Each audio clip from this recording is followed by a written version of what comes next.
Duel Review is brought to you by NexusDigitalComics.com. On today's Duel Review, it's Double Dragon Neon. I'm RJ. And I'm Nick. Let's get to it.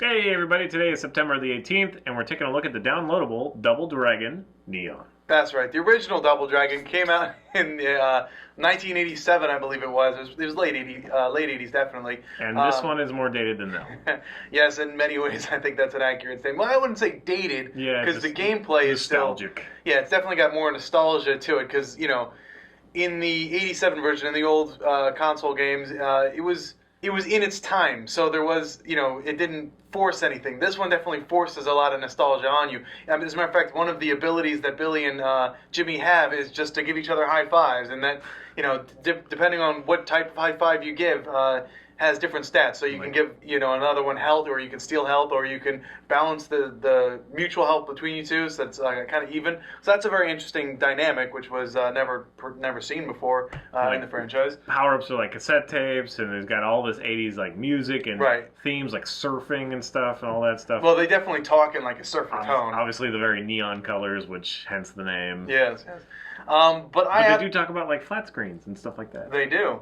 But I love this game. I mean, I downloaded it for free on PlayStation Network, and I was just like, wow, I haven't played a Double Dragon game in, you know, I think like a century. It's been a very long time. Right. And I just couldn't put it down. In fact, I'm still going home and still trying to, you know, just level up. I've already beaten the game, I think, twice now, and it's just, I've had a lot of fun with it, in spite of the fact that it just screams, you know, cliche crap game. It screams it, but it's not. A crap game, but it's definitely, it doesn't seem to have much new. What's new? Is there anything new about it, really? I mean, because it's the same dynamic. Well, you know, you're on the three-dimensional plane, like 2.5D plane. Oh, that's something that I should bring up. And then fight people pick up stuff like bats and stuff. Right. And it's not a remake. This isn't a remake of the game. It's definitely got a lot of it's not like reshelled for traditional. Right.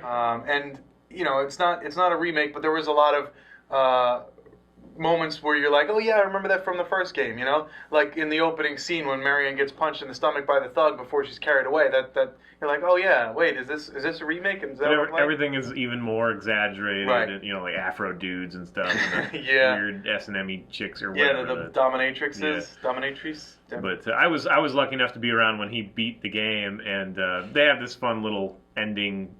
Is it a song? Yes, they have a Portal-esque ending song where the bad guy sings it. Well, someone watched Portal and like Portal, because it is very clever like that, you know, like the cake song at the end. But it is a lot of fun. I do love the game. It's a refresher, because I've heard talk about how beat 'em ups are dead. You know, beat 'em up platformers, side-scrolling beat 'em up are dead, but they're really not. They're just still a lot of fun. I really enjoyed this. I mean, granted, the move sets aren't, you know, terribly expansive. You're essentially given what you pretty much had in the first game, although I think there are, you know, just a few little flares here and there. Yeah, but if it wasn't for nostalgia, do you think you would have?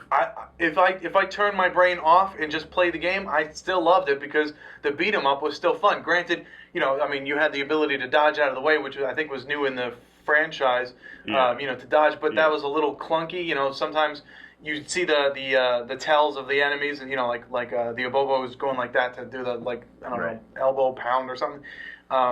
And you would try and roll out of the way, but sometimes you just wouldn't register, and you would just duck, and then you'd get hit by it, and you're like, crap. So there is a little bit of clunkiness to the game, to the control scheme, but it's still definitely worth it. I definitely had a lot of fun, and you know. I suppose. I mean, we just talked about the Scott Pilgrim one not too long ago, and I like that. I enjoy that. And that's, you know, it can be hard at times, and I like the world. You know, I guess that's what gets me going. But I can kind of see what people are saying, because unless you inject something new, it is kind of very simplistic, but at the same time, I'm the one that likes Dynasty Warriors, you know, so I do like the repetitive, you know, go out there and just kill lots of enemies kind of thing. So, and we still enjoy the Simpsons game and whatnot, although, I mean, you got this for free. Would you pay money for it?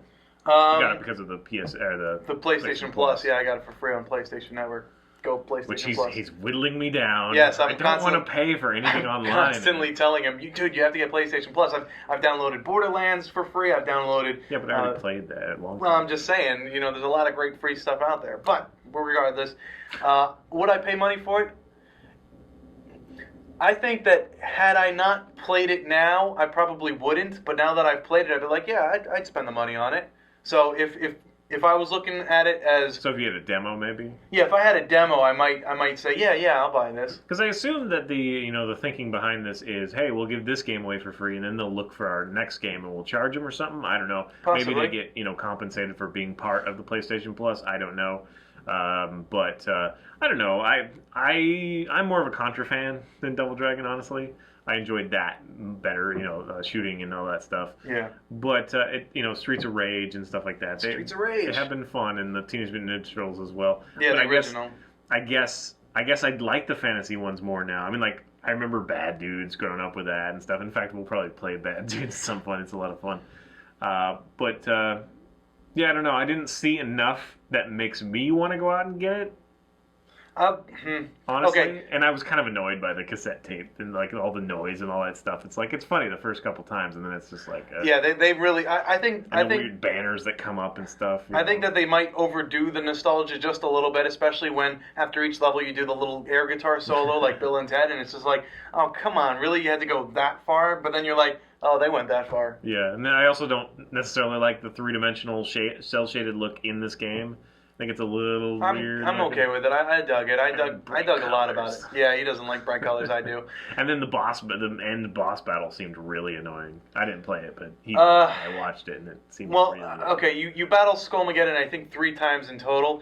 You battle him I think somewhere in the beginning areas. Oh, and by the way, the stages kind of bring you everywhere. You will go everywhere in this game. So 1 minute you're on the streets, 1 minute you're in space, 1 minute you're in a laboratory. You're just kind of everywhere. So that's fun. But yeah, the end boss, there's really only one boss, and that's Skullmageddon. Otherwise, you have, I don't know, special characters, special enemies, I guess, because you have the regular Williams, which Skullmageddon references all the time.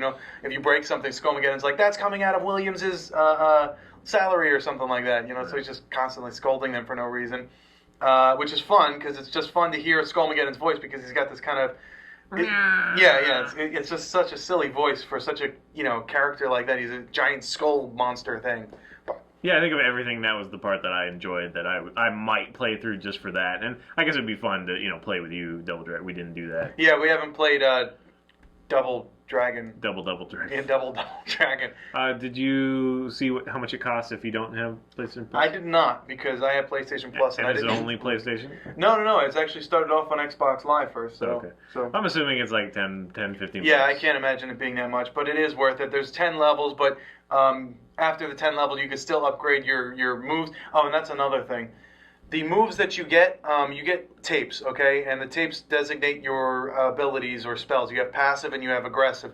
And the more tapes you get, there's songs, actually. So the songs are the abilities. So the more tapes you get upgrades the songs. And then once you've reached the cap, you can go to the armor-clad shop owner who you sell your mithril. I mean, you trade mithril for a higher level cap for that, so you can keep upgrading. And I think the highest level cap is 50. So that was an interesting dynamic, and I'm hoping to see how high I can get in my stats. Yeah, I was going to say, apparently it's a good enough dynamic to get you to play over and over. Yeah. I mean, I'm digging it, and the only drawback is you kind of stick to certain moves. Like the spin kick is always in your arsenal. Sometimes the fireball, but outside of that, you really don't use any other of the aggressive attacks. And the only passive attack that I've ever used really is the balanced one in the very beginning, because that's all I had. But as soon as I got the absorption, that's the one I used. So every time I attack, I absorb health, and that I just stuck to. So the other ones are kind of throwaway; they're superfluous. So it's just I don't know. I guess I'll play until I cap. Until I reach the level cap for the abilities that I like to use, and then I'll stop playing. I don't know. So, all right. Fair enough. All right, guys. Well, I think that's Double Dragon Neon logo. I'm not sure I like the logo. I like it. I like. I'm not into like the Miami Vicey. You know what I mean? Yeah. Weirdness. But this is the '80s, so. Yeah. No. Well, yeah, I mean, it's no, it's not. It's '80s nostalgia, so Miami Vice kind of works. All right, guys. Please subscribe on our YouTube channel. Follow our playlists. Game Lab's a lot of fun. Moonflower and Fover, great. Thank you. And please leave comments. We love comments, and you can help support us and our new digs by buying our wares at spiderwolf.com. That's right. T-shirts and card games and art prints and short stories and more to come. We'll let you know. See you guys later. I got it. By the way, if you're in the Seattle area, you can check us out at the Jet City Comics Show this Saturday. That's right. Yep, we're going to have a lot of fun, play our game. Yes, the card game this. Check it out.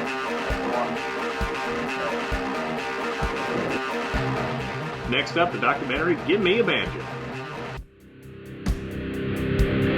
On today's Duel review, it's Double Dragon Neon. I'm RJ. And I'm Nick. Let's get to it. Today is the 18th of September, and we're taking a look at the horribly 80s neon weird thing of Duel. Yeah, whatever. It looks so weird to me. It's ridiculous. Like cassette tapes and all that stuff.